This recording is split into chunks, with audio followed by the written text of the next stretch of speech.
This is the Ielts listening test. You will hear a number of different recordings, and you will have to answer questions on what you hear. There will be time for you to read the instructions and questions, and you will have a chance to check your work. All the recordings will be played once only. The test is in 4 parts. At the end of the test, you will be given 10 minutes to transfer your answers to the answer sheet. Now turn to Part 1. Part 1. You'll hear an interview conversation between a banker and a customer. First, you have some time to look at questions 1 to 7.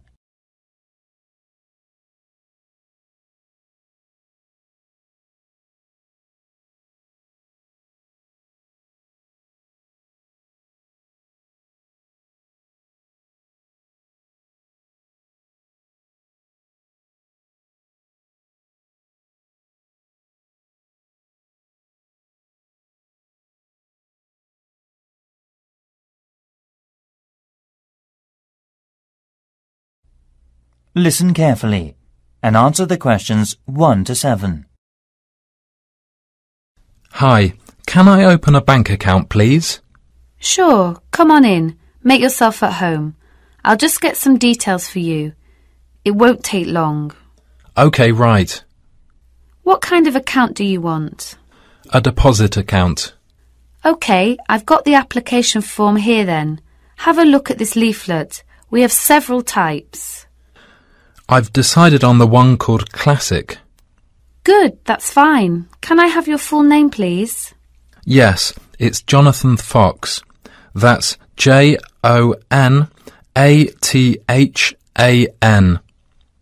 Oh, right. Thank you. And what's your date of birth, please? The 21st of January, 1970. Right. Do you have another bank account in the UK? No, not yet. This is the first one. OK, fine. And what is your address in the UK, sir? 10 Island House, South Quay. That's East London, isn't it? Yes. Near Canary Wharf, right? Yes, that's right. How long have you been at your current address? Just around 1 month, actually. OK, that's fine. Can I ask for a previous address? Sure. It's Flat 3, Canada House, Queen Street. Is that all? Yes. That's Edinburgh, isn't it? Yes. Edinburgh. OK, thank you. Do you have a daytime telephone or mobile phone number? Yes. I think the number of my office, it's 0207 235 6735. Would you like my home phone number too? Yes, please. It's 0204 675 1222. Lovely. Before you hear the rest of the conversation, you have some time to look at the questions 8 to 10.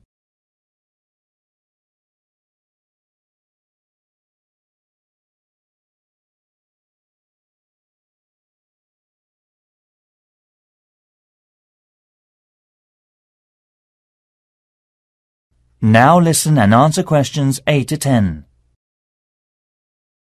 Right. What do you do for a living in the UK, sir? I am working at an English language school in central London as a tutor. It's my main job. OK. Now we usually ask for a piece of information for checking your identity, for security reasons, if you phone us. Sure.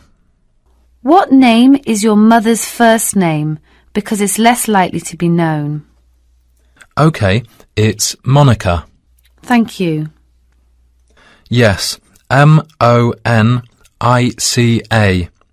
It's Russian. OK, good. And how much would you like to open your account with? I've only brought £1,000. OK, fine. How often would you like to receive bank statements? I won't be needing bank statements. What about an online banking service? OK, just a moment, please. Can I check in the box on the screen? Sure. I was also wondering about a mortgage service. Sure. Can you just wait a moment? I'll introduce you to a mortgage marketing manager. Thank you.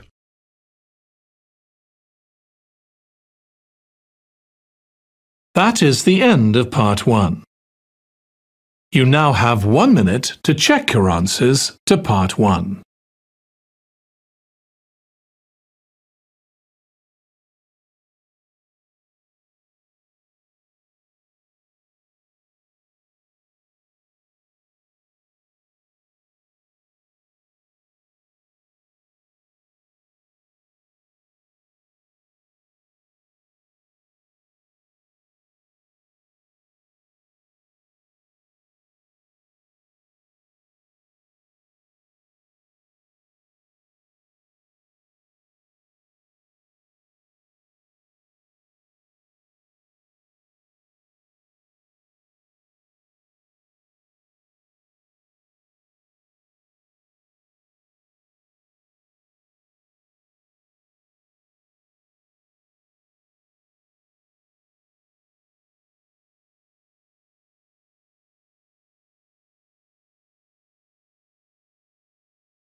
Part 2.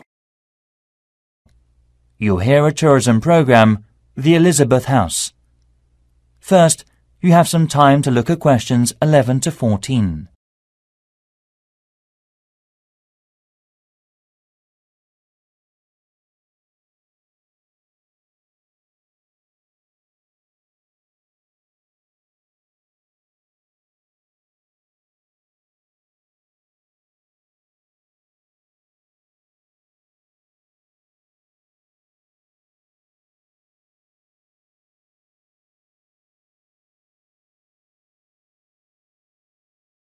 Now listen carefully and answer the questions 11 to 14. Hi everybody. Good to see you again. This morning I'll tell you about the Elizabeth House in Canterbury, once home of the famous carpenter Jonathan Owen. He bought the house in 1965, although he had first seen it 5 years earlier. Actually, he was interested in the house as a traditional flat in England, and he paid £5,000 for it without a second thought, because of it having standard and regulation building methods during the Middle Ages in the UK. At that time, he had worked at the University of Canterbury as a head carpenter, who managed with a small building company. His professional success was abundant, but his family life wasn't so successful. His parents had suffered from diabetes and mental disease, and his brother Dan was ill with pneumonia. Moving to Elizabeth House, he started his new life. Jonathan considered the home a pure example of traditional East England country house and did some of his successful building structure work here. The backyard and garden of the house became calm and peaceful. The materials used to make the wall, chimney and roof were collected from the local area. Most of all, oak trees were in the front of the main gate. Before you hear the rest of the program, you have some time to look at the questions 15 to 20.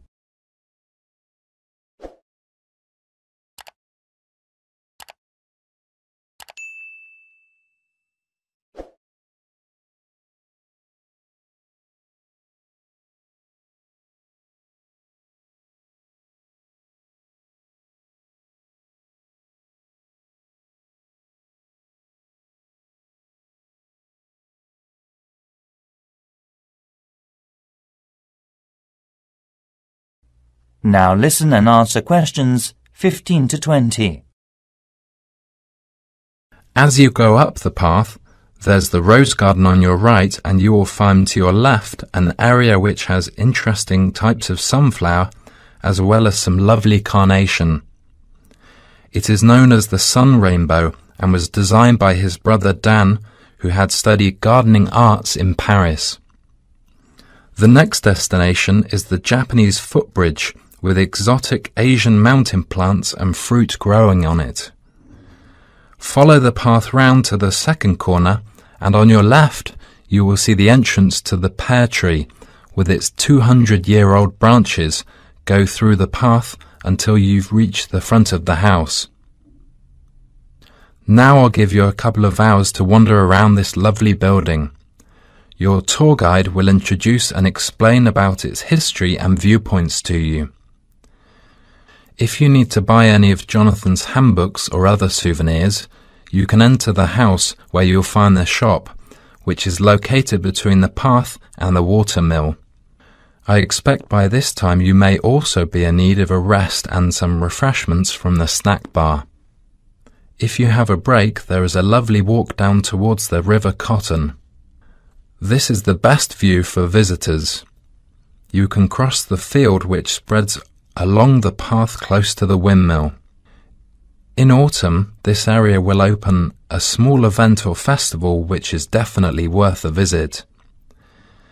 It is familiar a good place for growing strawberries. Every season most of the residents are ready to make local produce. Also, the local council helps to improve the grape festival by promoting and marketing it through online and offline methods. Last year, around 100 tons of grapes were harvested and sold at the city mall. We'll now have a good chance to see an orchard behind the house.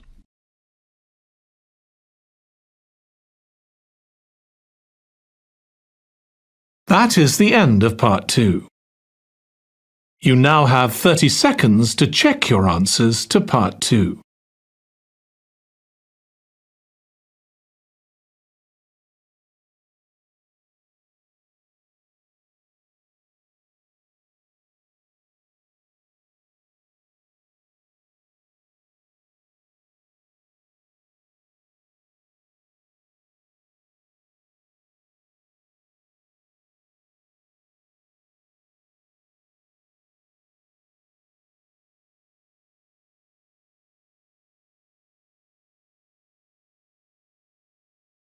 Part 3. You'll hear a conversation between students, Anne and David, about gallery marketing. First, you have some time to look at questions 21 to 24.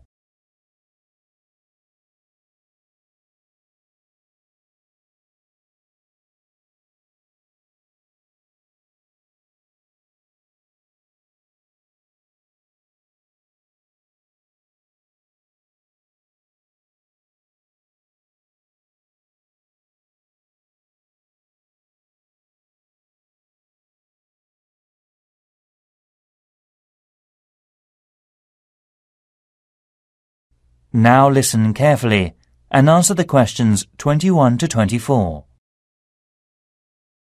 Anne, we really need to get working on this gallery marketing assignment. We've only got 2 weeks left until the end of the month to set up. Right, so how about getting started now?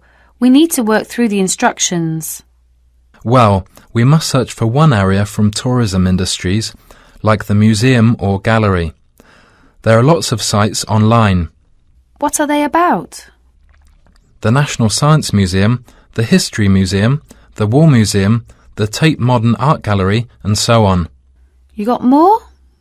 We've got plenty. I've got an idea to find out the best comment. Coming this Friday, we'll get more information at the London Museum because it shows all the visitors' guidebooks of museums or galleries in the UK. It also runs a small workshop about non-profit tourism industries marketing. Great. So after visiting there, we have to use research methods, such as telephone interviews, questionnaires on the street, or sending out emails. Actually, we don't have a choice. We have to send the email. Right, we don't have to waste time deciding among them. By the way, how do we get the responses? Let's contact the London Museum's Information Centre. Actually, it may be helpful to us to collect data through our head course leader. How many people do we have to interview? Well, we have to split into 3 groups. And it looks like we have to interview 30 people for each group. So 90 altogether then. It depends on the ages too, right? That's right. So, are they all the requirements? Yes, looks like it. Firstly, which part are we going to choose? My preference would be a modern art gallery, since that's where I spend most of the time. I think you've got something wrong. I don't think there are abundant differences in the exhibitions there. I mean, you get young and old, man and woman, amateur and professional, all going to the galleries. Right, so let's make it a ceramic exhibition then. So basically, what two groups will we compare and contrast for that? Male and female? Absolutely. Also, most of my respondents like the same ceramics as me. Also, I think different age groups could be changed to highlight differences. Before you hear the rest of the conversation, you have some time to look at the questions 25 to 30.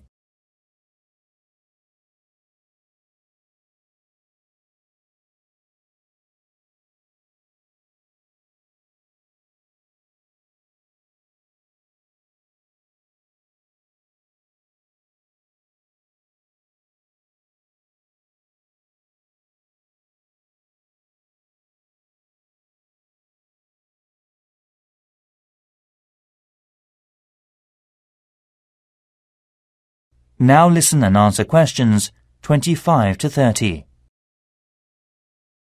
I think you're right. I'll take some comment. The age groups are teenagers, 20s, 30s, 40s and over. What do you think about this? Great. That will give us more detail. So how about the kind of ceramic they like? Let's give them some options and then we can just tick boxes. OK, let's have Asian, European, African. What else? Something special? Well, we should include the Incas in Peru. Some people like this style, you know. OK. And then we should know about their understanding of ceramics. They can learn about that thanks to a gallery curator who can inform them about the patterns and markings through picture and local clay. I'm curious about how they were made. I mean a process with painting and things embedded on the surface. At that time, the equipment and materials were not good, compared with the present day. I agree. We should also include an earthen vessel, of course. Right. The next step could be about where they were actually from. They were made from local clay, weren't they?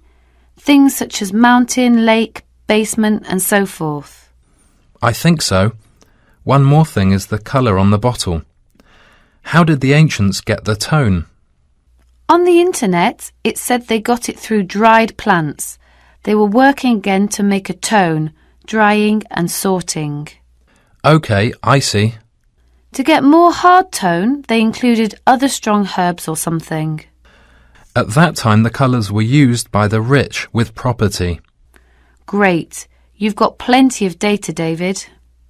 No, it's just beginning. We have to look for something special with more details and history for the presentation next week. That is the end of part 3. You now have 30 seconds to check your answers to part 3.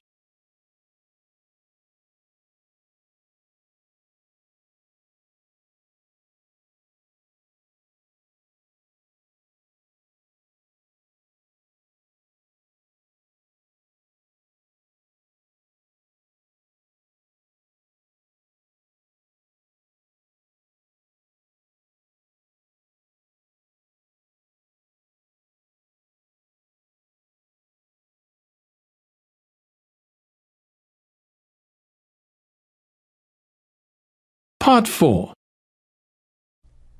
You'll hear part of a lecture given by a waste recycle management's professor.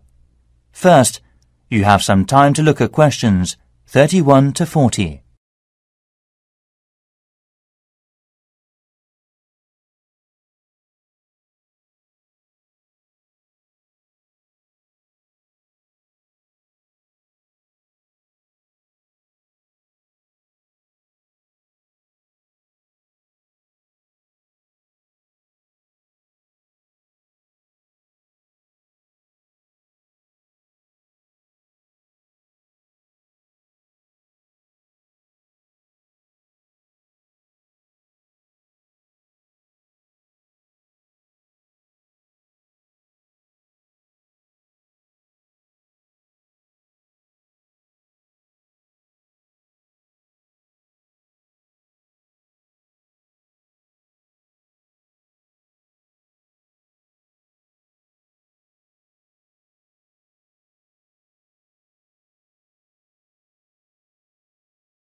Now listen carefully and answer the questions 31 to 40.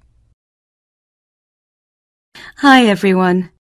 This morning I'm going to talk to you about flea markets in England. At first we were surprised to learn that only 15% of people here in England make an effort to collect waste. That is lower than other European countries. Also, it might be falling within a couple of years' time unless the government makes a severe regulation for industries and local residences. The UK government's target means that by 2012 we must decrease our waste emissions by 45% compared with 2000. Local councils can offer support to meet that target by taking part in the National Green Campaign and investing in local flea markets. Most of all, these markets reduce waste emissions from landfill sites. A flea market, or swap meet, is a type of bazaar where very cheap or second-hand goods are sold or bartered for. It may be indoors, like in a warehouse or school gymnasium, or it may be outdoors, like in a field or under a tent. The flea market vendors display the goods used on the table for selling, such as a few unwanted household items to operate commerce, including a variety of used living products. Many flea markets in European countries have food vendors who sell snacks and drinks to the visitors, and may be part of a small event such as carnivals or concerts. As part of our research, our team carried out a questionnaire with people in the local area. The results said, we need to open more second-hand shops. However, one problem is that there is a lack of information and marketing. To solve the problems, local councils should invest and support in flea markets by doing things like creating parking space, organising security, public promotions using the internet and other resources. We were also surprised to discover how waste such as furniture, computers, kitchen tools, and other such things are reused. And wooden furniture or electronic products are easy to recycle because they can be reused over and over again without becoming weaker. Around 3 million electronic goods are thrown away per year. Also, around 500,000 pieces of furniture are also disposed of. Only 1/5 is collected and fortunately recycled through many local flea markets. In 2009, there were around 3,000 flea markets in England. The number is increasing, steadily, so far. Surprisingly, by collecting under 15% of old books, lots of paper is imported, so more paper can be recycled in the UK. Europe recycles 50% of its paper, and Germany recycles 80% of its paper. When recycling launched, there were quality problems, so it was so hard to reuse paper in office sheets. However, these problems have now been solved, and Union of the Flea Markets based in East London produces high-quality recycled paper. Another union, Loving Paper, currently sells the paper that has been through a sorting process to farmers or gardeners as fertilizer. So, to sum up, there seems to be a number of activities that enable people to reuse waste, but the substantial problem is encouraging people to think twice about taking their waste to a flea market instead of throwing it away. I think the recycling program will make us save materials and protect the environment in future. And next, I'll show the plan for promoting it. That is the end of part 4. You now have 1 minute to check your answers to part 4.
That is the end of the listening test.